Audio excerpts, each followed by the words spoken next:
Some roads never give up their secrets. They wind through forests and farmland, silent witnesses to the lives that pass along them every day. But in northern Vermont, along a stretch of Route 14 where the mountains meet the sky, one road became the scene of a disappearance so chilling that it would consume an entire community for 12 years. On October 29, 2011, State Trooper Detective Rachel Morrison made her final radio call at exactly 9:23 p.m.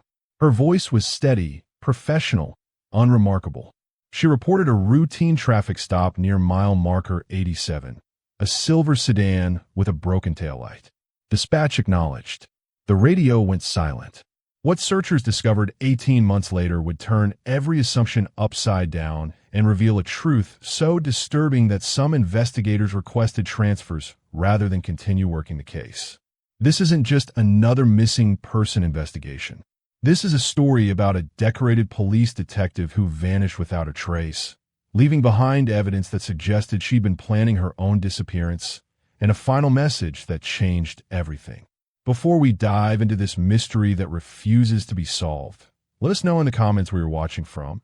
And if you love deep dives into the cases that keep you up at night, hit that subscribe button and ring the bell, because No Trace TV brings you the stories that demand answers.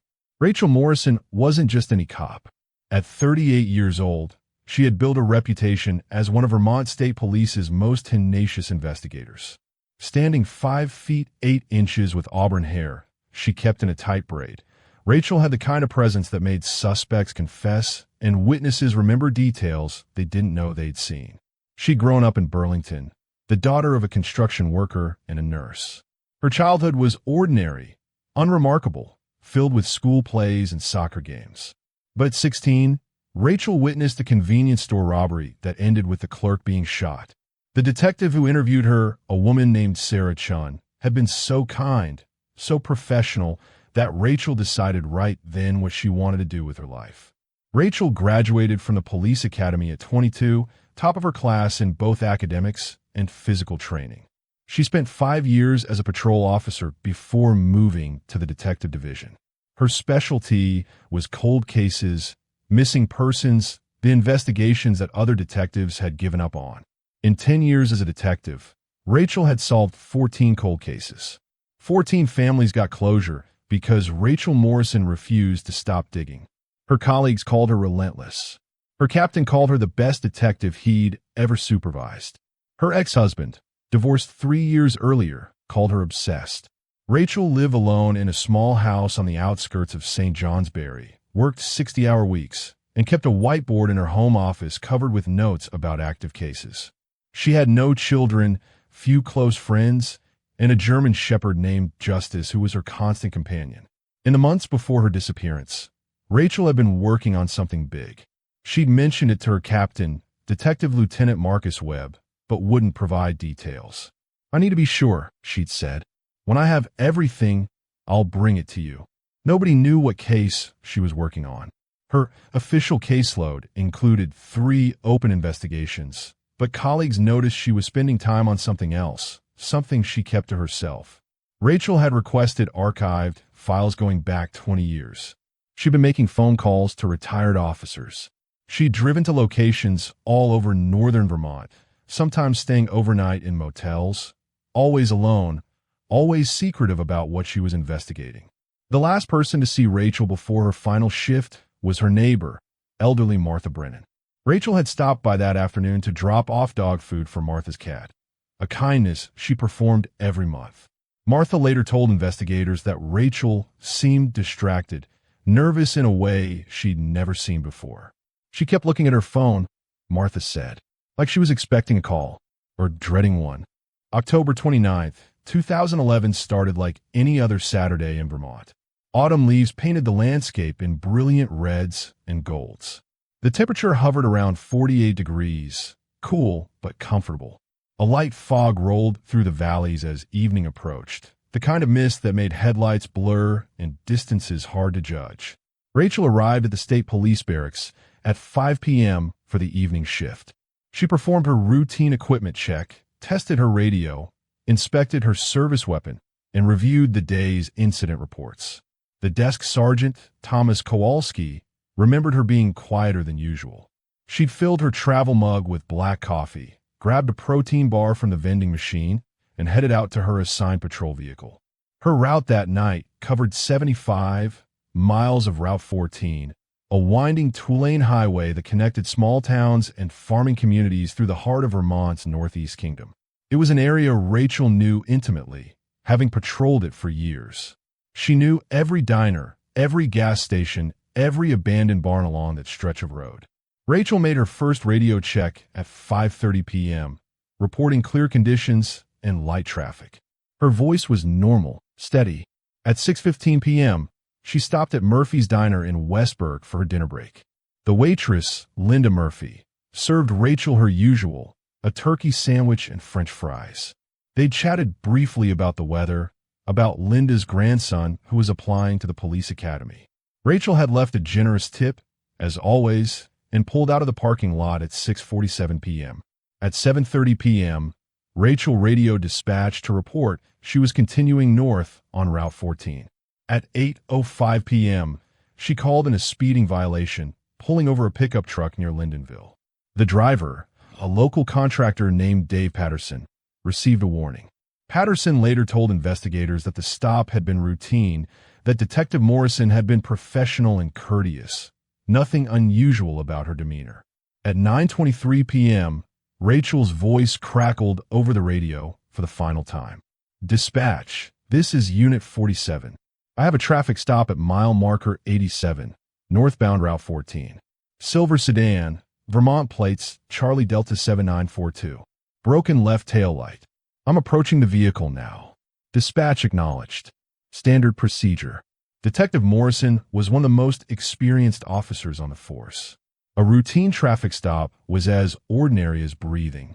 At 9:38 p.m., dispatch attempted to contact Rachel for her routine 15-minute check-in. Static. At 9:45 p.m., they tried again. Nothing. At 9:52 p.m., Sergeant Kowalski himself got on the radio, calling Rachel's unit number with increasing urgency. Silence. At 10 p.m., the first backup units were dispatched to mile marker 87. What they found there would be the beginning of a mystery that still has no end. 2 patrol cars arrived at mile marker 87 at 10:17 p.m., their blue lights cutting through the fog that had grown thicker as night fell. What they discovered defied every protocol, every expectation, every logical explanation. Rachel's patrol car sat on the shoulder of the road, engine running, driver's door open. The headlights illuminated the empty highway ahead. The dashboard camera was still recording. Rachel's radio lay on the driver's seat, mic cord pulled from the unit. Her service weapon was locked in the glove compartment, untouched. Her coffee mug sat in the cup holder, still warm. But there was no silver sedan. No vehicle with Vermont plates, Charlie Delta 7942. No broken taillight. No tire tracks on the shoulder, except those from Rachel's own patrol car. No sign of a struggle. No blood. No shell casings. No evidence of any kind that another vehicle had ever been there. Detective Rachel Morrison had simply vanished. The responding officers immediately secured the scene and called for backup. Within an hour, a dozen state troopers were combing the area. Flashlights swept through the trees on both sides of the highway.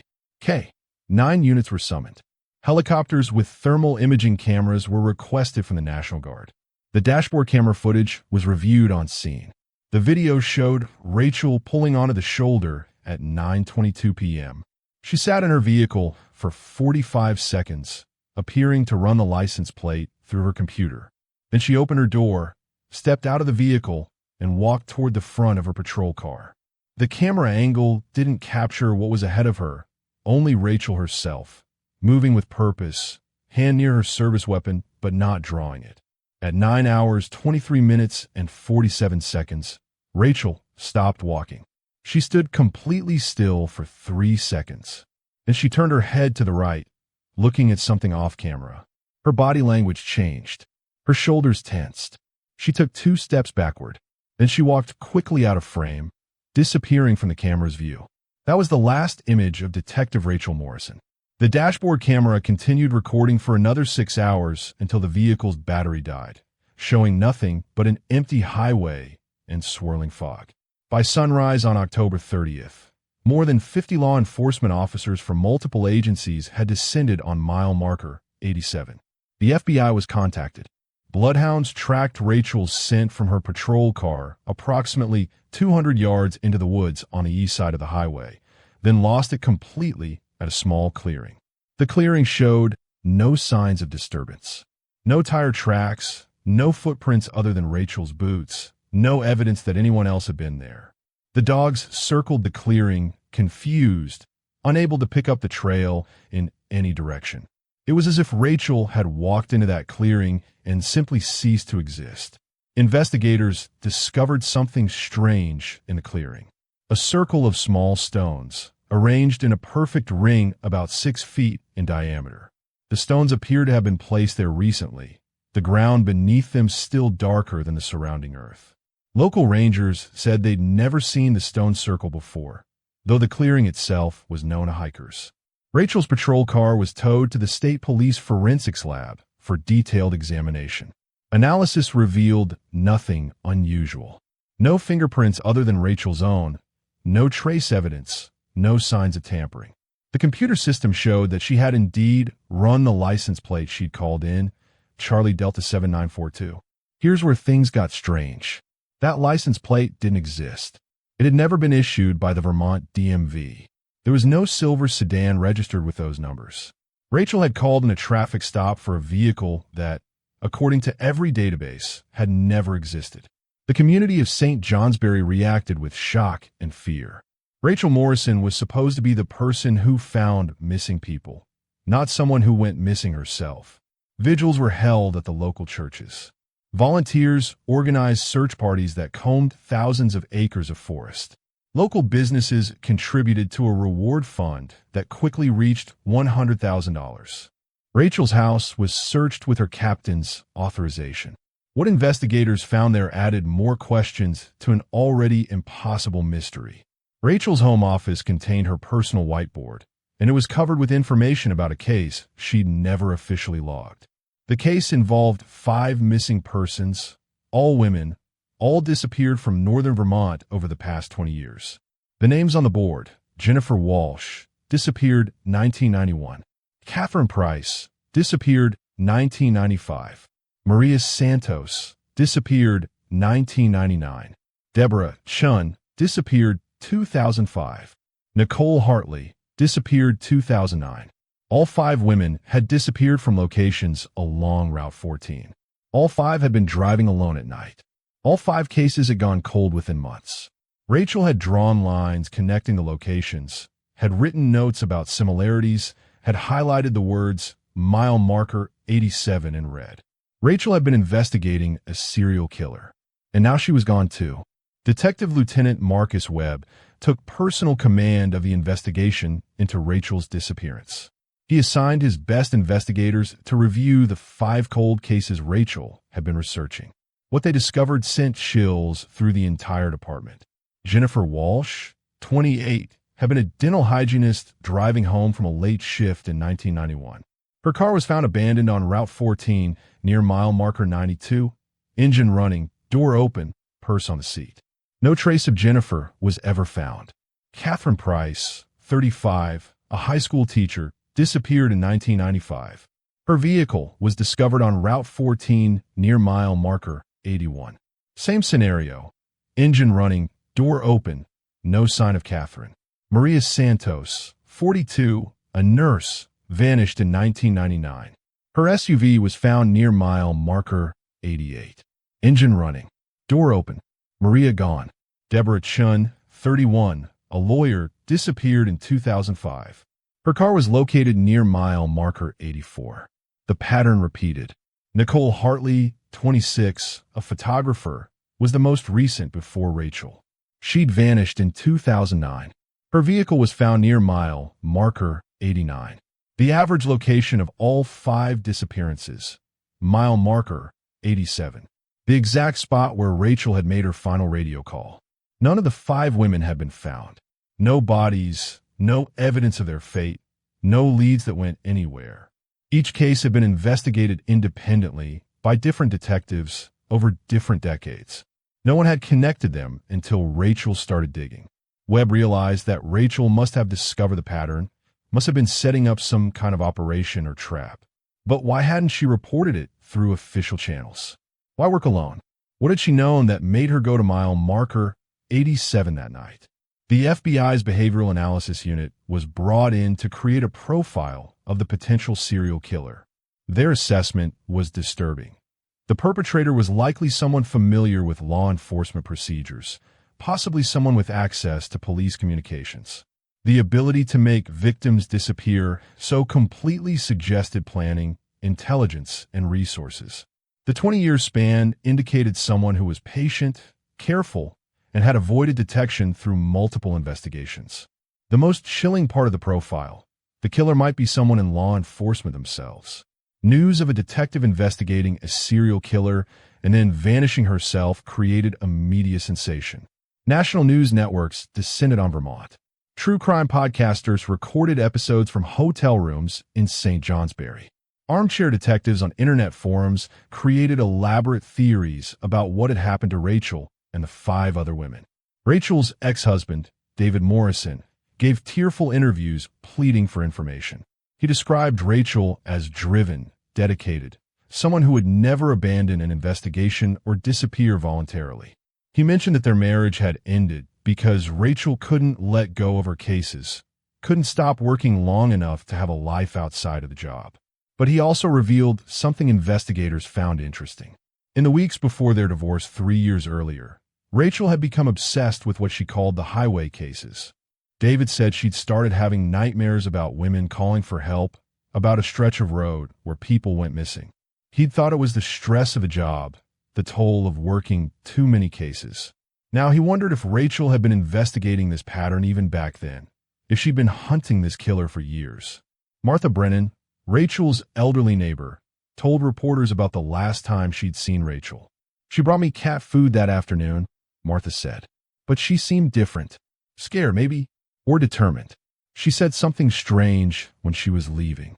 She said, 'If anything happens to me, Martha, make sure they search the caves.' I didn't know what she meant. I still don't. Caves." The word sent investigators scrambling to geological surveys of the area. Northern Vermont was riddled with caves, some explored and documented, others known only to locals, many never mapped at all. The region's limestone bedrock created extensive cave systems, some of which went for miles underground.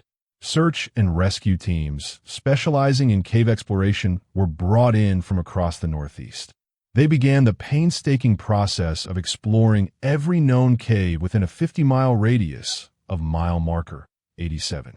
The work was dangerous, exhausting, and seemed endless. But Rachel had left a clue.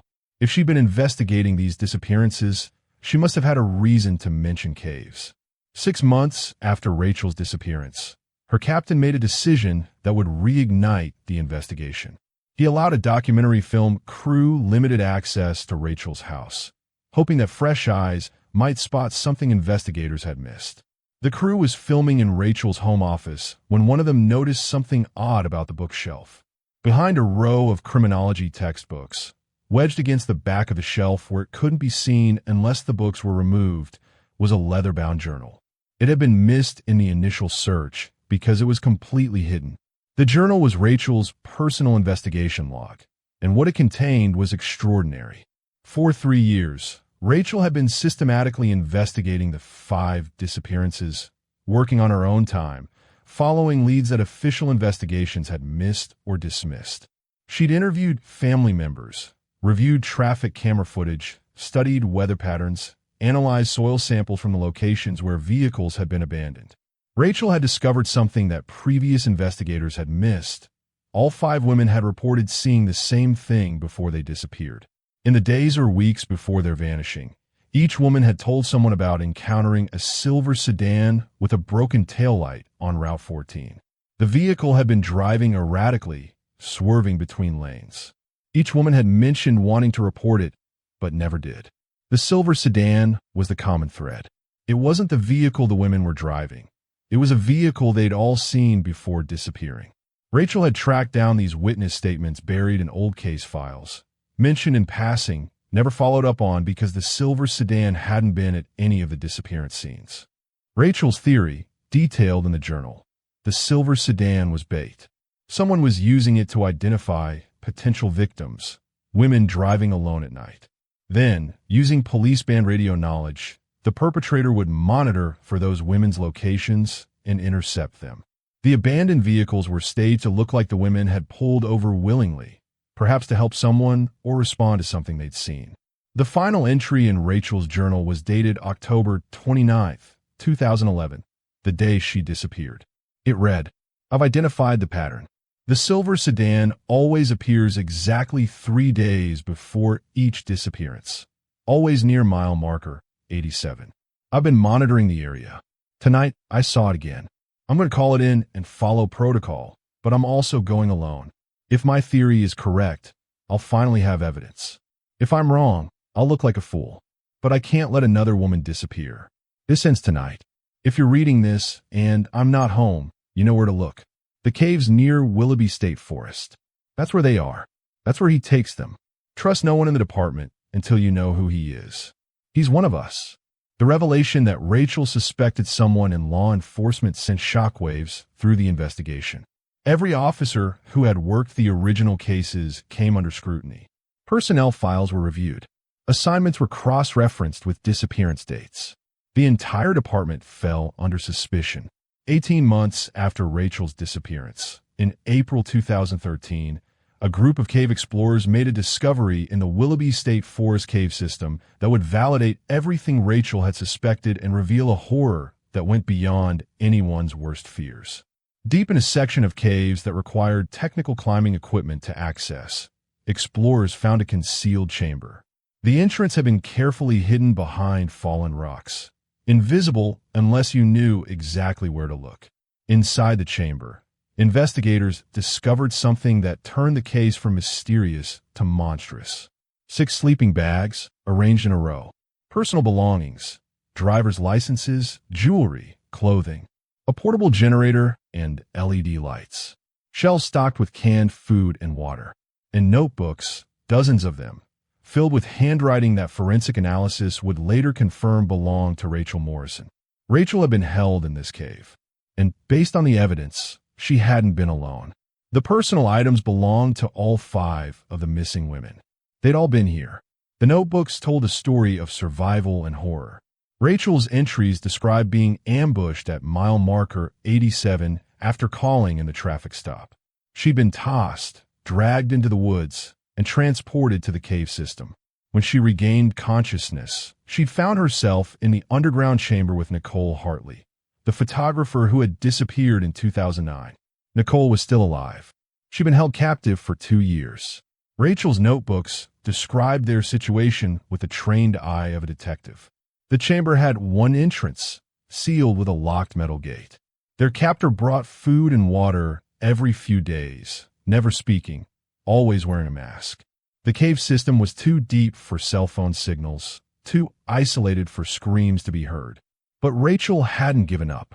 She'd used her training to study their captor, to document every detail. The notebooks contained descriptions of his build, his gait, his habits. Rachel had been investigating even as a prisoner, gathering evidence, planning escape. The other 4 women, according to Rachel's notes, had died in captivity over the years. Illness, injuries, despair. Their remains were found in a deeper chamber, carefully preserved by the cave's constant cool temperature. Jennifer Walsh, Catherine Price, Maria Santos, Deborah Chun. After 20 years, the families would finally have answers, finally have something to bury. But Rachel Morrison and Nicole Hartley were not in the cave. The sleeping bags showed signs of recent use. The food supplies were only a few months old, but both women were gone. The final entry in Rachel's notebook was dated March 2013, just 1 month before the cave's discovery. "Nicole and I have a plan. The lock is old, and we've been working on it for weeks. We're going to escape. If this works, we'll go straight to the state police barracks. If it doesn't work, if you're reading this, know that we tried. The man who did this is Sergeant Thomas Kowalski. He's been doing this for 20 years. He has keys to everything, access to all communications. He knew I was investigating. He used the silver sedan to lure me out. Don't trust him. Don't let him know you found this cave. He'll disappear like we did. Thomas Kowalski, the desk sergeant who had been on duty the night Rachel disappeared. The officer who had served in the department for 25 years, who had worked dispatch during every single disappearance, who had access to all radio communications and patrol schedules. State police moved immediately to arrest Kowalski. They arrived at his home to find it abandoned. Kowalski had disappeared. His truck was gone, his belongings cleared out. He'd vanished completely, just like his victims. A massive manhunt was launched for Thomas Kowalski. His photograph appeared on every news outlet in the country. The FBI placed him on their 10 most wanted list. International warrants were issued. Every cave system in Vermont was searched for additional victims or evidence. Investigators learned that Kowalski had been living a carefully constructed double life. His finances revealed payments to a storage facility in New Hampshire, where officers found the silver sedan with the broken taillight, the vehicle he'd used to stalk his victims. The car contained trace evidence linking it to all 5 women who'd been held in the cave. But Rachel and Nicole remained missing. Had they escaped? Were they in hiding? Were they alive? The hopeful theory was that they'd escaped from a cave and were afraid to come forward, not knowing if they could trust anyone in law enforcement. The darker theory was that Kowalski had discovered their escape plan and killed them, hiding their bodies somewhere they'd never be found. Rachel's captain, Marcus Webb, retired from the force 6 months after Kowalski's exposure, unable to cope with the guilt that one of his own officers had been a serial killer for decades, operating under their noses, using department resources to hunt victims. The Vermont State Police underwent a complete reorganization, implementing new oversight procedures and protocols. The families of the 5 deceased women filed lawsuits against the state police for failing to identify the pattern of disappearances earlier. The suits were eventually settled out of court. Memorial services were held for Jennifer Walsh, Catherine Price, Maria Santos, Deborah Chun, and Nicole Hartley, even though Nicole's status remained unknown. The services provided some closure, but questions lingered. The FBI's investigation revealed that Kowalski had likely fled to Canada initially, then possibly to Europe. Unconfirmed sightings came from Montreal, from London, from Amsterdam, but nothing was ever verified. Thomas Kowalski had vanished as completely as his victims once did. In November 2015, 4 years after Rachel's disappearance, a package arrived at the Vermont State Police headquarters. It had been mailed from Portland, Oregon, with no return address. Inside was a burner phone, a USB drive, and a brief handwritten note. For Marcus Webb only. The USB drive contained a video file. When Webb opened it, he found himself watching footage of Rachel Morrison. She was sitting in what appeared to be a small apartment, looking directly into the camera. She looked older, thinner, her auburn hair now cut short and dyed blonde. But it was unmistakably her. "Captain Webb," Rachel said in the video, "if you're watching this, it means we made it out. Nicole and I escaped from that cave in March 2013. We've been in hiding ever since. We couldn't risk coming forward because we didn't know who else might be involved, who else we could trust. We've been following the investigation from a distance. We know about Kowalski, about the cave discovery, about everything." Rachel paused, emotion flickering across her face. Nicole is safe.